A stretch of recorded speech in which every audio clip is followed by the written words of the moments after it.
orang pada waktu memilih Anies percaya bahwa Anies akan memilih calon presiden, calon wakil presiden sendiri kan. Surya Paloh bahkan bilang begitu, kami serahkan pada Anies. Jadi tetap orang lihat bahwa ada kepicikan sebetulnya. Kita nggak sebut aja pengkhianatan tuh, karena dalam politik kiat mengkhianati itu biasa, tapi kepicikan pada Surya Paloh tuh. Sekarang orang menunggu apakah Anies itu tetap di dalam tema perubahan, padahal Caimin itu ada bagian dari keberlanjutan tuh. Jadi itu sebetulnya dasarnya. Jadi buat sementara kita anggap bahwa ya kemarahan Pak SBY masuk akal dan itu didasarkan pada semacam perjanjian moral bahwa kita mau perubahan. Perubahan artinya jangan ada unsur yang di dalamnya adalah Jokowisme tuh. Nah, Anies sorry. Caimin pasti Jokowisme, masih ada Jokowisme atau elemen-elemen Jokowi ada di situ. Jadi publik melihat bahwa Anies kalau pakai Caimin dia akan dikendalikan oleh Jokowi dan itu panjang ceritanya tuh. Bisa aja satu waktu Jokowi merasa udah cukup, udah mencalonkan Anies dengan Caimin, tapi nama Anies terlalu melambung tuh dan itu berbahaya kalau Anies betul-betul jadi presiden.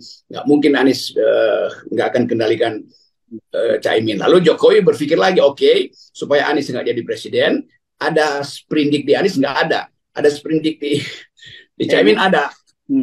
Ada. Bayangkan misalnya dua hari sebelum pencoblosan tiba-tiba sprindik keluar pada Caimin karena soal kardus segala macam masih ada di KPK kan. Udah gagal Anies kan. Jadi kita mesti hitung sampai di situ tuh kira-kira tuh. Karena Jokowi tetap ingin bahwa pengendalian dia itu harus maksimal entah pada Ganjar atau pada Prabowo. Jadi tetap di otak Pak Jokowi atau Ganjar atau Prabowo.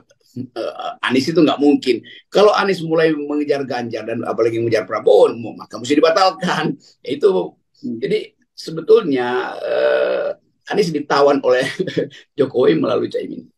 Oke, tapi kalau kita mungkin coba memahami cara berpikirnya Anies, mungkin dia kemudian melihat menarik juga ya cara yang dilakukan oleh Pak Prabowo. Terus ngomongin apa dia akan meneruskan pembangunan Pak Jokowi. Tapi kan nanti itu kan soal sekarang. Nanti bahwa kalau dia jadi presiden dia bisalah atur-atur. Saya kira mungkin cara dia mulai mencoba begitu juga ya Bung Rocky ya. Pasti ada pikiran Anies begitu. Tetapi kalau Anies jadi presiden, itu artinya Anies akan menangkap potensi Anies menangkap Jokowi itu lebih besar dari potensi Prabowo untuk tidak tepat janji soal penyelamatan Jokowi.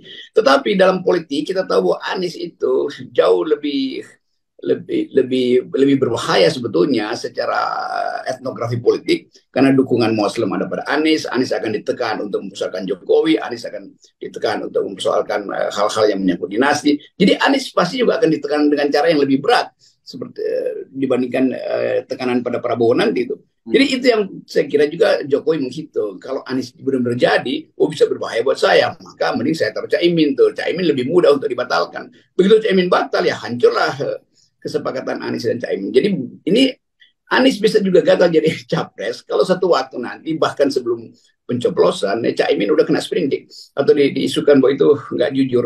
Jadi hal semacam ini yang kita lihat bagaimana politik Indonesia itu didesain untuk saling mencegah bukan untuk saling berkompetisi. Ya, ya.